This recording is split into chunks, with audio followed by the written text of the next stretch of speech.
Hello and welcome to the Daily Millwall for Friday the 17th of February 2023. In today's Millwall news, a bit of good news for Mason Bennett and maybe for Millwall as well. His injury, not as bad as we thought, according to londonnewsonline.co.uk. The South London Press. Mason Bennett's championship campaign not over. Scan results provide positive news for Millwall attacker. Mason Bennett's season is not set to be over after scans revealed the Millwall attacker suffered ankle ligament damage, not a fracture, against Sunderland. The 26-year-old was stretchered off in the 1-1 draw with the Black Cats on February the 4th. Your first concern is that it's a big injury, like a cruise ship when you see a player go down and waving straight away, Lions manager Gary Rout told the South London Press. Then you see that he's rolled his ankle after treading on the lad's leg and you wonder if he's broken it. The first x-ray looked like a break in the ankle and you're waiting to find out the damage to the ligaments. It didn't seem particularly good, but then the specialist has had another look and they think it's an old fracture. I'm not sure if that still shows up on scans. It doesn't feel positive, but I suppose it is, in comparison to being out for 9 or 12 months, or whatever a horrendous injury would be. It looks more likely to be 8 to 12 weeks from the initial injury. He's got to remain in the boot for another 10 days and then build it back up slowly. So there you go. So remarkably, they had one X-ray, and then they had another look. What did they do? Did they do another X-ray, or some other kind of scan? I imagine I'm pretty sure if you got metal inside you, I'm pretty sure you can't do an MRI. It would rip it out, wouldn't it? So, yeah, just what looked like at the break was just the line that healed up from the fissure that healed up from where he broke it before. So it's not a break, and should be back just in time for the end of the season. And we'll see how we get on then. Maybe he could be a superstar in the playoffs. You never know. Now, today there was an under-21 game, the second this week. It's a bit tough because they're a bit thin on the ground for players. Recruiting the number 18s into the fold. But they won. So Millwall under-21s secure a away win. This is from millwallfc.co.uk. Millwall under-21s were 1-0 winners at Ipswich Town on Friday afternoon. Kamal Grant's 73rd minute winner secured the Lions 3 points in the Professional Development League following 4 consecutive draws. The victory puts Kevin Nugent's side level with Bristol City at the top of the southern section, but the Robins possess one game in hand. Kind of selling yourself short there, because when I look at the table next, Millwall top of the table on goal difference, so kind of understating what's going on there. Next up for the under-21s is a trip to Cardiff City on Tuesday the 21st of February, and the team was as follows: Wright, Walker, Adam Maliki, Havid, Grant, Ockley, Allen, Cotton, Hearn, Coleman and Drozd. The subs were Stevenson, Grant on the 80th minute, Massey for Allen on the 59th minute, and the unused subs were Horsley, McKay, George Evans, the goalkeeper, and Cheeseman. And interesting or not for me, looking at this thing, is trying to figure out what this means for the first team. No Adomu Amaku. Obviously, this was an away game. Now, what does that mean? So obviously, he played 45 minutes in the last game that they played on Tuesday. Did he get injured? Hopefully not. Did he just play to prove his fitness? He's done that. So now it seems like Gary Rout's using him in the first team squad, which is kind of interesting, hopefully. But he's coming from Irish football, so we don't know how good he is. I mean, there are a lot of players coming over from Ireland right now, and they're doing quite well. So we have to wait and see. Maybe he'll be involved in the bench, but we will wait and see. Of course, if you're involved in the first team squad, you don't really get let out to play for the under-21s, even if you want to play, really. Gary Rout's not going to take the risk that you're going to get injured, so you're not seeing Romain Esse playing here, even though he's having cameos off the bench. So we will see. Is Adomo Mako going to be involved in the first team squad against Sheffield United? But maybe not. Maybe against Burnley. If there's any injuries, you never know. But we will wait and see now. Moving on to this from SofaScore.com, we're going to look at the table just briefly. So moving to South, so Mill top of the league on goal difference. And they've scored 48 goals to conceding 22. They've only lost 2 games, and of course Bristol City have the game in hand. But this is kind of paralleling the situation in the first team. It's probably better to be in the position that you want to be in, as in for us in the first team, be in the playoffs. Second best would be just outside, but with games in hand, so it's still in your own destiny. And then after that, you would want to be still in contention, but relying on other people's results. But for Mill, they're in the position they want to be in. They're in prime position. It's all right having games in hand. Don't count your chickens till they have hatched. Don't count your points until you've got them. Games in hand that really do not mean anything. Points on the board are what matters. And Millwall, they're top of the table. Fantastic stuff again. And that means they will avoid absolute juggernaut team, Sheffield United. If they win their group, they avoid Sheffield United in the semi-final and will play them most likely in the final. Because the northern section is a bit not doing too well, other than Sheffield United. They're absolutely steamrolling everyone else. Everyone else in that league is well behind. So, enough of that. Let's move on to First Team Matters. So this is from londonnewsonline.co.uk. Millwall Boston special shirt presentation for Centurion Billy Mitchell. Yeah, this photograph was put up on social media after the game. Interesting stuff. You can see it was right after the game because they're all still wearing their shirts except for George Saville, George Long, and Berkey. So there you go. And Jake Cooper's having a milkshake. Nice stuff. So yeah, so that was kind of weird. I don't know why they put that out there or what that was about, but interesting stuff there. Millwall boss on special shirt presentation to Centurion Billy Mitchell. Gary Rowett is backing Billy Mitchell to add more to his game after the midfielder made his 100th appearance for Millwall in last weekend's derby win at QPR. The Lions player presented the 21-year-old with a frame shirt to mark his century of matches. Lions boss Rowett said, Scotty came to see me in a week and asked if we got a positive result. He knows how I work. Then can we do it afterwards? I said, yeah, why not? It should be something we champion. You've got people like Coops who played more than 250 games for the club, and other players done similar. It's good for any culture recognising people who reach milestones. They are important in the game, especially for a young player. Play 100 games is a massive achievement. It's only a start, but it's still significant. They did it afterwards in the dressing room, and the media lads filmed it, like they do so often. Billy got asked to make a speech by the other lads, and all I can say is these 100 appearances have been far more impressive than his speech. It's probably something he didn't expect and was taken aback by it. I'm sure he appreciated the touch from his mates. How that idea came about, I don't know, but I think Scotty and Mace are quite good friends with Billy. I think it's something we'll definitely do again if other people reach that. Mitchell has started 28 of their 30 championship games this season. The Lions Academy product has played the full match in 22 of those fixtures. Mitchell needs 5 more outings in the championship to reach 3 digits. He made his senior debut for the South Londoners at Wigan Athletic in May 2019. The amount of games he's played and the amount of times he's come out of the team, which is minimal, tells you how important a player is, said Rowan. The team selections don't lie, do they? I wouldn't pick him on the back of just being one of the young players coming through our academy. Billy has grown into a player I trust as a manager. I know he will give me certain attributes, and he does it very consistently. So yeah, there you go. But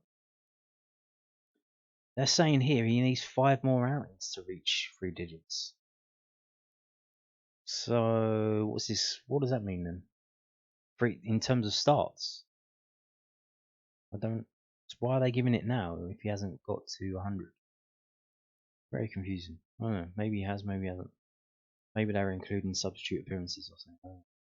So moving on to this from londonnewsonline.co.uk. Sheffield United boss wants full house at the Den for Millwall clash. Sheffield United boss Paul Heckingbottom is hoping the Den will be at full capacity for tomorrow's clash against Millwall. The Blades head to South London, second in the Championship, and 7 points clear of third place, Middlesbrough. Gary outside hosted Sheffield United for the FA Cup third round clash at the start of January, the Heckingbottom side recording a 2-0 win thanks to goals from Daniel Jefferson and Jayden Bogle. Millwall sits 7th in the Championship table and suffered defeat on the road at Coventry in midweek. An attendance of 18,524, the Lions' biggest crowd since 1995, turned up recently for the 1-1 draw with fellow playoff contenders Sunderland. When asked what he expected from the Lions, Heckingbottom said, "What they have been and what they have been always successful at this stage of any season, this on the most points so far that they've been on, they've been finishing strong over the stage of every other season, so we know what we face. Almost 2/3 of their goals have come from set plays. They will try and get the tempo of the game up and turn us up to get the pitch. It's going to be a tough game. The atmosphere will be better than the FA Cup game. There'll be a more crowding. I hope it's a full house. It should feel that way. Well, it's not going to be because the game's on Sky. It's a 12:30 kickoff, which puts a lot of people off from travelling in. From a lot of Millwall fans do actually travel from quite far away, especially season ticket holders, and this is kind of messed them up.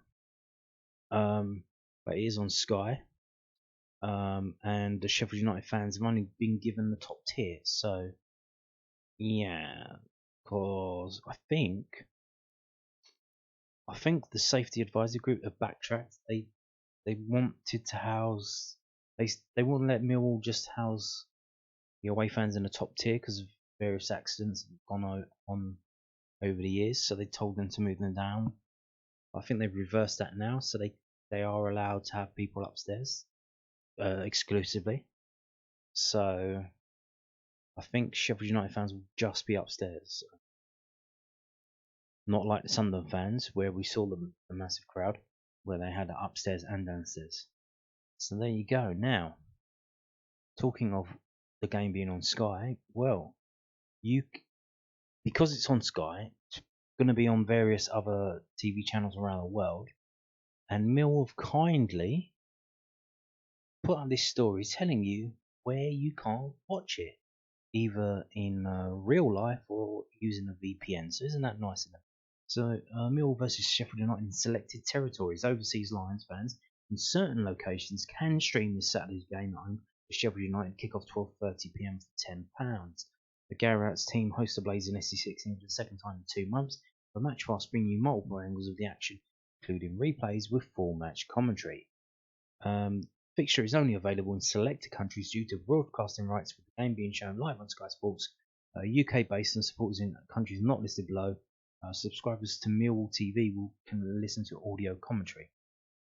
So the various locations where you need to set your VPN or actually be actually go there. I'm pretty sure Millwall, if they get the data and they look at it, they think, fucking hell, our fans travel all around the world. One week they're in Bangladesh, and next week they're in Yugoslavia. That doesn't even exist anymore. So yeah, here we go. If you want to set your VPN to watch the match on Millwall TV, this is where you need to go. Christmas Island, Cook Islands, Gibraltar, Kiribati, but they spell it Kiribati. What's that about? Can't spell your own name of your own country. Norfolk Island. There's the main road on Norfolk Island. It's called Norfolk Way.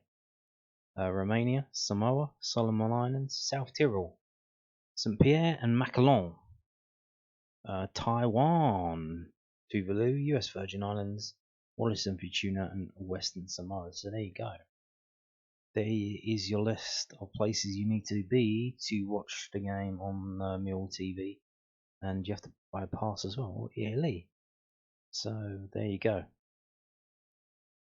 Now, if you can't watch it on Sky, if you can't watch it on any of these various countries by buying a match pass, or if you're out and about, if you're driving, stuff like that, you're stuck at work, you can listen to it. It is being broadcast live on TalkSport. It can be on TalkSport 2, which you can listen to if you've got DAB radio. If you haven't, it's going to be broadcast on their internet. I'm pretty sure you can listen. If you go to listen live, I'm not sure. It says it for the Cardiff game. So I've done it before as well. So I'm pretty sure you can. Not like local B. It's not local BBC. The local BBC, they block it out. But I think Radio 5 and TalkSport, because they're national, don't have to worry about all that nonsense. So you can listen live on the internet. So if you just go onto talksport.com or go onto their app, go to listen live, and then go to TalkSport 2 when the game's on 12:30 tomorrow morning, and you can listen to the Millwall Sheffield United game. So there you go. Now let's crack on and get into the preview. And let's start with the history. So here we go with the history. Another weird game. Why is it a weird game? Well, quite like the commentary game, there haven't been that many draws. So this is from 11v11.com. I've organised it in terms of games that are Millwall versus Sheffield United.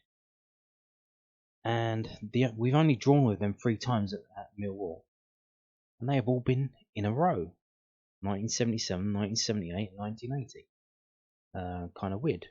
That's weird. What's that all about? That's statistically unusual. And then we have period here from 1986. We have a winning streak of 8 games going to 2003. Obviously, they were on a bit of a downer at the time. Especially, I think from 1994, did they not just get relegated from the Premier League? Pretty sure they were in the Premier League when it first started in 1992, and they fell off. So there you go. And then we have streaks. So we have three losing streak: 2004, 2005, 2010, and then three win streak, and then we lose 2 games to them. The most recent league game was in a similar situation to tomorrow's game. It was the 26th of February, so same month. We won 1-0. Obviously, earlier this year, 7th of January, we lost 2-0 in the FA Cup. And we haven't beaten them. Not only have we not beaten them in the FA Cup, we haven't scored goal against them in the FA Cup we've got 1 game. We scored at their place. That was in 1895. But in terms of games at Millwall, we haven't scored a goal against them in 3 games. The one in 1914, before the war, I guess, we lost 4-0. And then the 2 other ones, we've lost both of them 2-0. But yeah. So again, this is a weird game that we either win or we lose. We either win or we lose. It's one of those. In terms of heaviest defeat, 4-1, 1980, October 1980, losing 4-1. Losing 4-0 in 2005. In terms of big wins, not many big wins to be honest with you. We got 4-0 in 1939. We got 3-0 in 1976 when that was the League Cup. We got 3-0 in 1986. So it's not, we haven't had a crazy result against them. We had 3-1 in 2017. So not an absolute game where there's a crazy amount of goals from Millwall. Just looking through this as well, I'm noticing we don't keep many clean sheets against them. We did when we had this winning run. Obviously, we had a decent defence then. But even when we win, we generally concede a goal. So crazy. But having said that, yeah, kind of weird, no? But there's only been 3 draws and they're all in a row.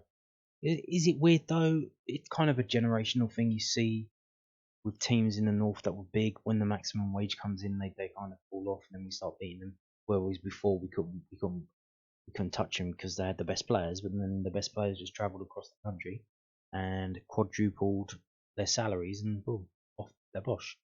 And a team like Sheffield United, obviously you've got that's a twin team city. You got Sheffield United and Sheffield Wednesday. So I imagine that the fortunes of the teams are kind of parallel, and they kind of coexist together. So if Sheffield United are having a bad season, all of the good players in the area will go to Sheffield Wednesday, and that will boost them up, and then vice versa. So I imagine that's why this kind of goes in this kind of pattern, where we have streaks of us being better than them, and then streaks of them being better than us. But there you go. What can you do? Now, let's have a look at this from WhoScored.com. More recent history. So the last 6 games at the Den, 2 of them have been FA Cup games. So you want to include them if you want. It looks better if you don't, because we lost both of them 2-0. But if you do, we won 3 and lost 3. We scored 8. We've conceded 9. We've only had 3 yellow cards. They've had 11. Is that an omen? Is that something to look forward to? In terms of the table and as it stands, as we know, they are second in the table. They've won 18 games, drawn 7, lost 6. They've scored 52 goals and only conceded 27. They did, however, lose their last game, which was a home game against Middlesbrough, the team in third, breathing down their neck. So are they a bit unsettled by that? Have weaknesses been exposed that we can tap into? Who knows? Let's have a look at the home table. As we're looking at Millwall's home form for this, because this is a Millwall home game. Too many draws. What's going on with the draws? Against Hull, against Wigan, against Bristol City, against Sunderland. Too many draws. We've improved our away form, but our home form has kind of dipped because we were third in last season and we're now 6. In terms of... Now, that might change because Sheffield United are probably not going to sit back as much as other teams, although they do have a good defence, so if they wanted to do that, they could. They could, but I don't think they will be that defensive. Now, in terms of away form, oh dear. We are playing the second best away team in the league. Although they've drawn their last 2 away games. So are they on a bit of a wobble? They've lost their last home game and they've drawn their last... So they haven't won in 3 games? Is that what we're saying here? They haven't won in 3 games. That's a silver lining. That's what we've got to look for. So they went to QPR and they drew 1-1. They went to local rivals Rotherham. It's kind of like a massive kind of deal for Rotherham to do well in that game. That was a 0-0. So there you go. That's not problems. They've only lost 3 times away in the league. What about recently? So here we are. The last 6 games overall. Actually, they did have a win in the last 3 games. Sheffield United, they beat them 3-0. In terms of away games there, what is their away form like? Oh, their away form still. They haven't lost in 6 away games. They've scored 7 and only conceded 3. Okay. And Mills, obviously Mills home form. 2 wins and 4 draws. But unbeaten still. So yeah. If we move on to those actual games that we were talking about then, see what they were and who they were against. So Sheffield United 0-0 at Rotherham. They drew 3-3 at Wrexham, but they did have a player sent off. I think they had to win that in the replay at Bramall Lane. Obviously they beat us 2-0 in the FA Cup, so they haven't played in that many away games.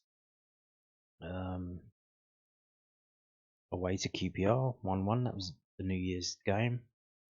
Christmas Day game 2-1 at Blackpool, 2-1 at Wigan. So they conceded goals to Wigan, Blackpool, and QPR. They kept clean sheets against Millwall and Rotherham. And they conceded 3 goals against Wrexham, although that was an FA Cup game. We don't know how many changes they made. They probably thought, well, they should know, the managers should know that it's a National League team, so they can't, how good can they be? Well, Wrexham have been buying League One players, because that's how it goes now. The financial fair play means it would make more sense for you to buy a National League team, to pump money into them to buy League One players, and then you could have back-to-back-to-back promotions and get all the way up to League One. And that makes more sense than buying a League Two team and trying to do the same. Buying a League One team and trying to do the same. Because the financial fair play rules will absolutely cripple you. Whereas in the National League, they do not exist. In terms of Mill's home form, we know. Yeah, we all know about that. Too many draws. We beat Rotherham and everyone puffed their chests out. But I mean, it's fucking Rotherham. Like the Sunderland game, that was all right. So here you go. Strengths and weaknesses. Yeah, there they are.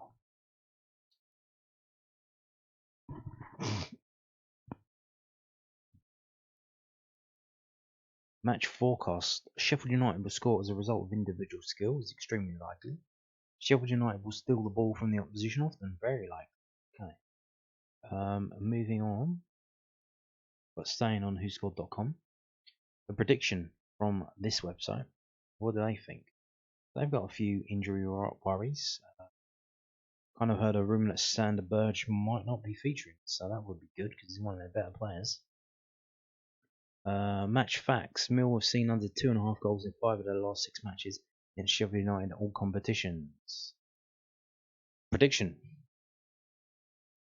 Millwall could prove no response to Victor Gyökeres' second half strike on Tuesday night as the Swedish striker's goal condemned the London club to a 1-0 defeat in the West Midlands. The Lions will now look to guard their impressive home form, which has seen them go unbeaten in the last 9 league games at the Den. Sheffield United saw their comfy cushion over the chasing automatic promotion hopefuls slashed on Wednesday night when they were beaten 3-1 at Bramall Lane by third place Middlesbrough. That result means the Blades are now 7 points clear of Borough, heading into the final third of the season. Are they rattled? Can they feel it? Will we take advantage of that? All interesting questions that will be answered tomorrow at 1 o'clock. So, they predict Millwall 1, Sheffield United 1. Interesting. Now, let's have a look at Sheffield United's form. Probably should have done this before showing you that. These are their away games so far this season. If you take out the EFL Cup game against West Bromwich, they have only lost 3 away games in the league this season, or in the FA Cup as well. 1-0 at Coventry, 3-1 at Stoke, and 1-0 at Watford. So they've only lost 3 away games so far this season, and the last one was in October.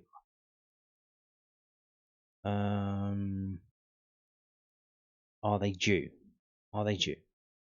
There you can see the last 2 away games: 0-0 draw, 3-3 draw. They beat us, and then they 1-1 draw. So they haven't actually won away in the league since December, which sounds good when you say it like that, but it's only 3 games or so. Yes. Now moving on to the last piece that I'm going to show you, SkySports.com. Predictions from David Prutton. And what do they say? Obviously we're at the top because it's a side game and they want to pump the promotion on that. So, we're not at the top because obviously there was a game on Friday. What did he predict? 2-0, 2-2. But it was 1-0, was it? Was it 1-0? Pretty sure it was.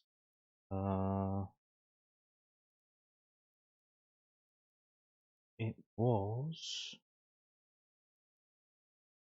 Yeah, it was 1-0 to Cardiff. So can we really? He said there were going to be 4 goals in that game. There was 1. But here we go. We're second. So Millwall versus Sheffield United, Saturday 12:30 PM live on Sky Sports Football. Millwall were beaten by a piece of brilliance in midweek. They have games in hand on sides above them, but an inability to put together back-to-back wins can cost you in this league. That defeat was a blow for Sheffield United against Middlesbrough. They still have a huge gap, but those can close very quickly. They need to bounce back, but I think they'll be held at the Den.